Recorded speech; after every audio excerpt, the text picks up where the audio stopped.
Hey guys, it's John. I'm playing some 5-minute on Check. ICC, and this guy's playing extremely fast. Mr. TurksteR.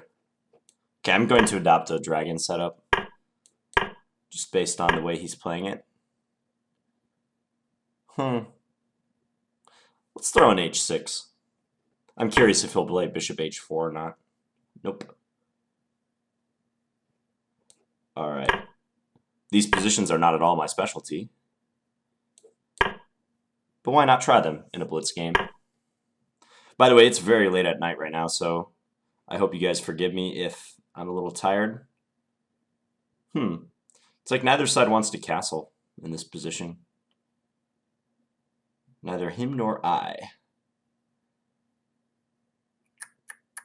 Well, it'll be easier for him to castle, won't it?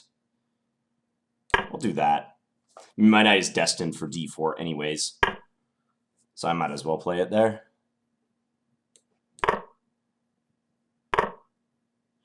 Okay, Check. so I can significantly mess up his pawn structure now. I like the look of that. Maybe even block his bishop out of the game. Now let's just go queen d7. Preserve some flexibility. I can stick my queen on f5. Or I can play for f4. Let's play for f4. Just want to see how he meets this plan. Moves his queen. Okay. Let's go queenside. I don't think he'll go kingside. Yeah, that would be suicidal. So he's either going to go queenside and, yeah, play ball with me, or he would have had to do something crazy to unbalance. Okay, let's start with bishop f6. I have all these pawn break options in the center and on the king side.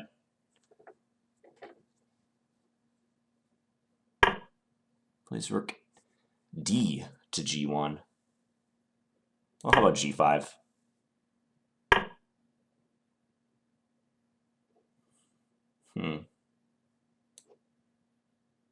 This is an unusual move, but I like the idea of preparing e4.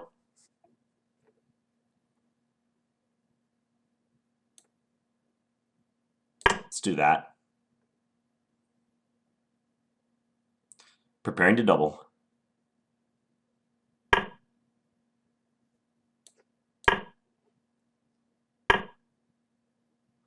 Maybe I'll defend my bishop. He can play b4, but let's go here.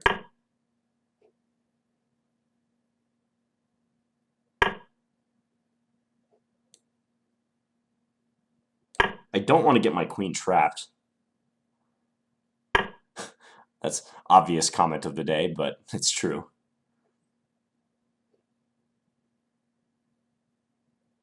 Let's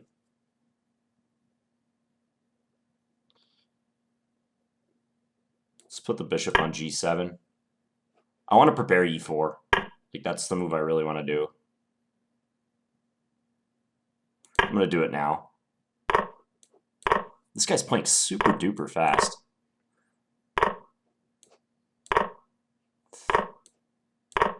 Check. So now c4 is weak, but he opts to go for an endgame.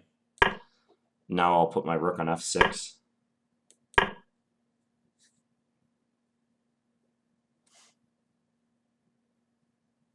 Can I win this endgame? Maybe. I'm going to try, that's for sure. I feel like I have an inordinate number of rook endgames on this channel since I've been doing these videos. Really? You're going to try to infiltrate with your king like that, huh? So rook f4, king b5.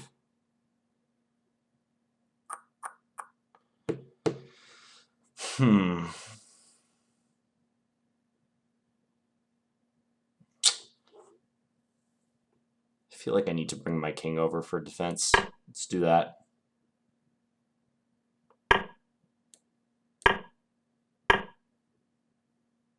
Okay.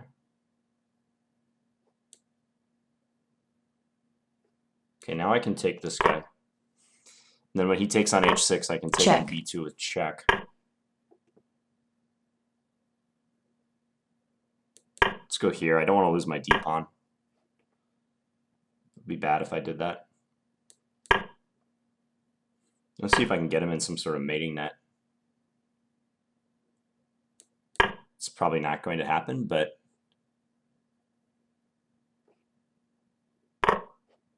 Check. let's go here. Check. I can stick my rook on f7, play b5, and go rook f3 check soon.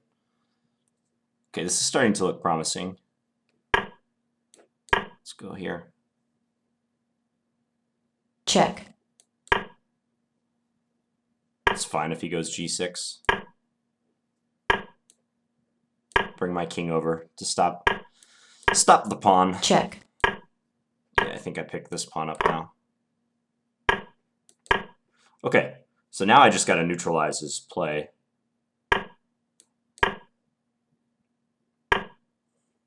What's the best way to do this? Let's put him in. Try to put him in Zugzwang first. Just back his rook off, maybe.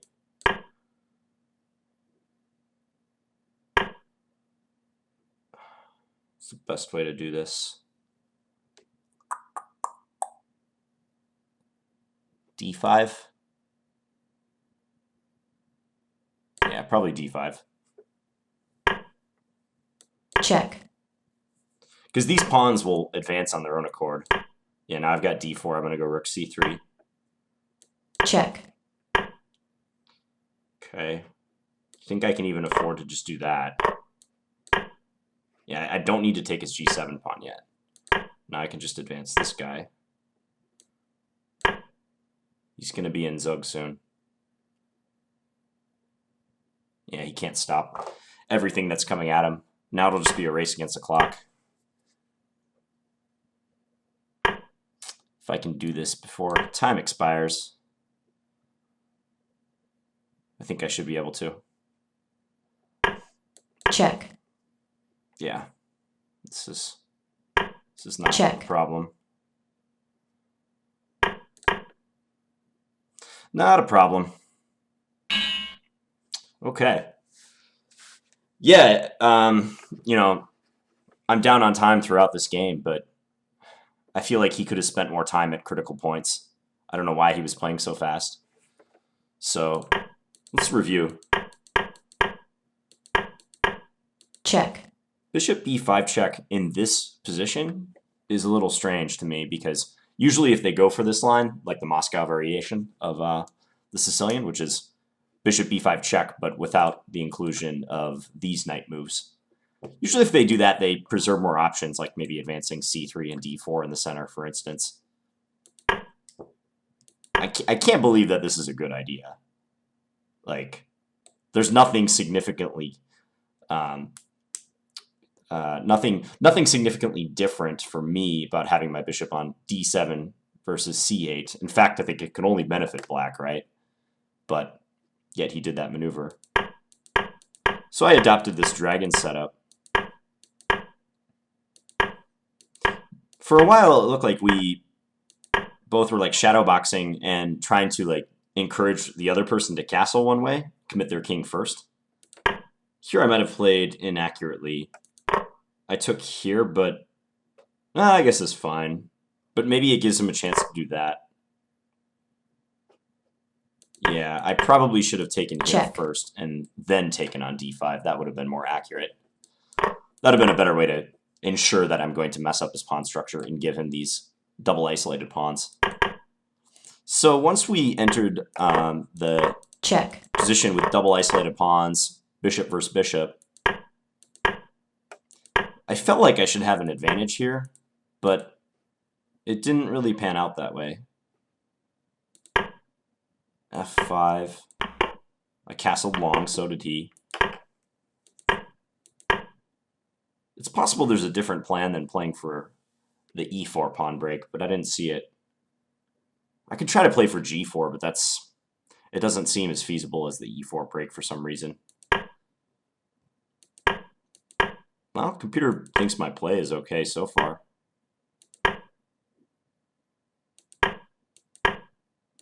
Black maintaining the advantage. Wonder if I timed the e4 break correctly.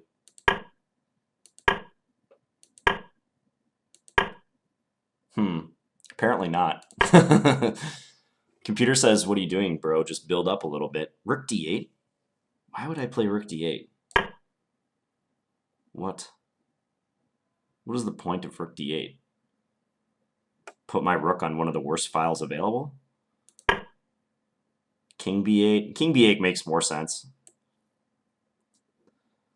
Sometimes these computers are pretty useless in closed positions. The fact that it's not screaming out that I should break with a pawn maybe indicates that it's overestimating black's advantage. I wanted to go probing like his f3 pawn a little more, but I didn't see the point of it. And I was mildly worried like at some point my queen would run out of squares. Maybe he goes like h4 or something, and I take, and he cuts off my flight square, my escape square for the queen. So I went for e4, but I guess that was mistimed. Oh, I wonder if he could have thrown in queen a4 somewhere, like right now. Is that decent for him?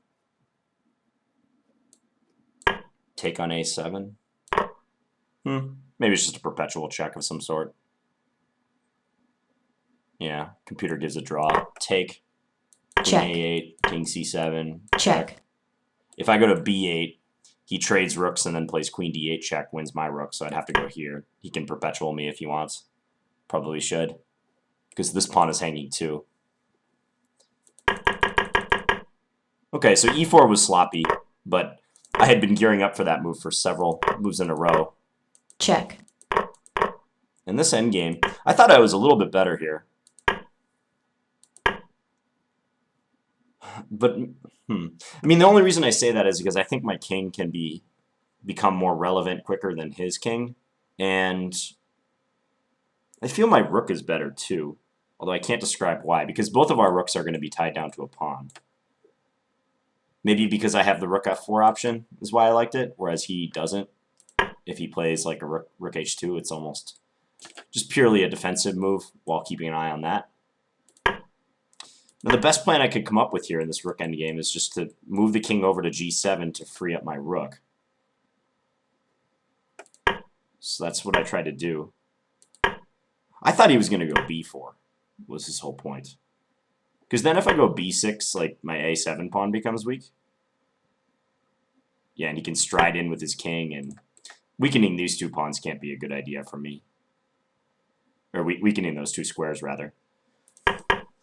So I thought that was his plan. Computer assesses this as equal. I don't know if I would have taken on b4. I don't think so. I don't know what I would have done. But he didn't do that. He did this. Still didn't play b4. And now I made the decision to take. He still should play b4 before taking on h6. See, I feel like this is where maybe some extra time could have been useful, because if you look at the time, he's got almost a solid 2 minutes extra compared to me. But he whipped off rook takes h6. Like, I mean, it didn't cross my mind that he could play b4 here, but after rook takes h6, he's just worse. You can see the preceding play was also really quick. I mean, hardly any time is elapsing on his clock. Because this is important. Like, when you get to a new stage of the game, you have to adjust your mindset a little bit. Like, he just blitzed right through the transition into the middle game to the end game. Check. You know. Yeah, none of these moves are played with particular thought. Rook h2 maybe. As I've said before in my videos, like, I feel often like I'm not the one to criticize Check. about time management, but I know personally, like, I guess I'd rather use more than enough time in these blitz games to try to figure out like the best possible solution, rather than using less time and just like moving around mindlessly. Not saying that's what my opponent did, but it kind of just looks like he was playing the first move that came to mind in a lot of situations. Check. And now I'm winning. or close to it. Check. B5. And I figured just advance the pawns up to the 5th rank and check him on the 3rd rank at some point, or do what I did here. Yeah, and then go stop his G-pawn with my king. That's the only thing that can do me damage. Yep, and now it's just a matter of getting coordinated, making sure I don't lose like an errant pawn. And it's just interesting to see how these pawns kind of propel themselves with my rook's help. And I think if this was instructive too, like right here, recognizing that I don't have to take the G-pawn. It's totally okay to just play something slower like that. Engine even says Rook B3 could be played. Probably that's even cleaner. Yeah. It's just over. Check. Check. So, yeah, I hope I don't give the impression that I'm being results-oriented. Like, you know, if this guy had beaten me on time from an equal endgame or something, I might have been criticizing myself a little bit for using too much time, but it's just kind of weird. Like, the whole game, he just blitzed it and just played some second rate. He didn't play, like, bad, but he played some second rate moves along the way, and several moments where if I were right, I would have stopped and thought, especially that transition to the end game. So if you're going to spend time on something in a game, like transitions and major turning points like that, like when we enter the Rook end game, that's a good point to do it. So, okay, I hope you guys enjoyed this video, and please leave me any feedback in the comments, as always. Thanks a lot for tuning in, guys.